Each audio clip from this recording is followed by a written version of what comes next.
This is one way that I propose we simplify music education. First things first, there is a piano in the music. It's actually representative, and because of this, every possible note is represented. It's a little more than the whopping 2 out of 88 that you get with the grand staff. These are the only directly represented notes. That's the G, that's the F. The rest are indirectly related to these. I prefer this. Notice that it's your hand on your piano, and as you move your hand in real life, the hand on the piano moves.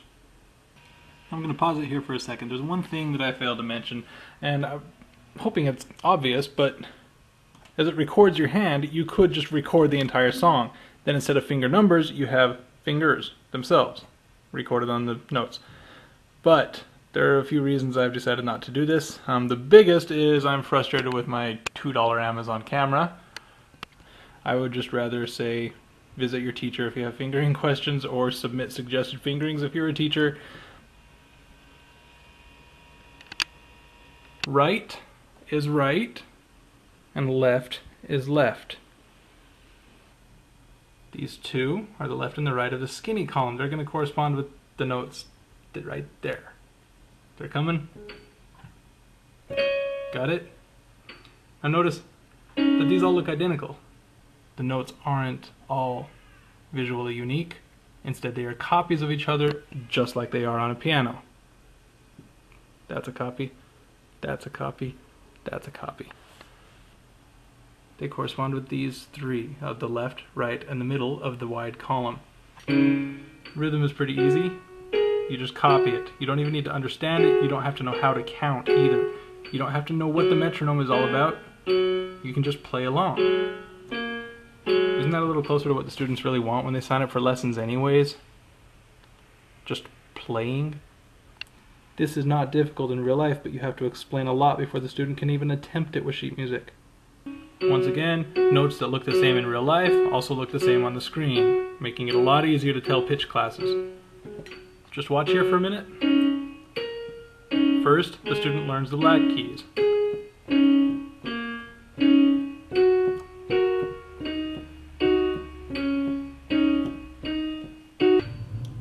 The white notes really aren't that tough to figure out.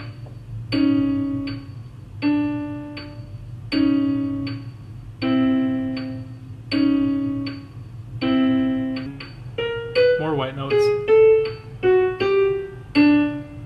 The music is finally topographic, so there is no need for key signatures or accidentals, and theory doesn't suffer at all because you can write in what a Locrian mode is right there. The student doesn't need to know if he doesn't want to know, but it's there.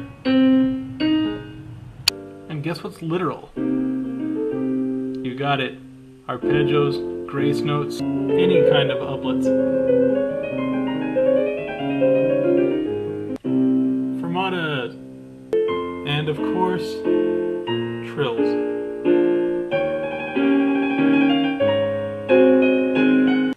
When I was teaching grand staff, I used to feel that the biggest obstacle was that note durations didn't stretch, so they required ties and different note head types.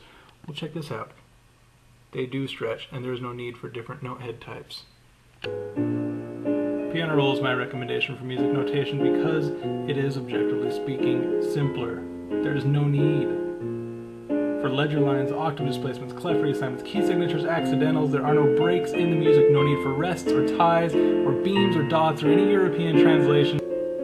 Of course, you always get live measure numbers and something we've never seen before, individual note dynamics. They're not just heard, but they're drawn.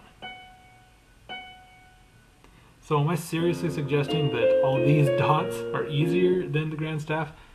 Actually, yes. That's exactly what I'm suggesting, and I'm also suggesting it's much easier than the grand staff, and you haven't even seen the worst of it. You can run into textures like this. But run your own tests. I think you'll be surprised.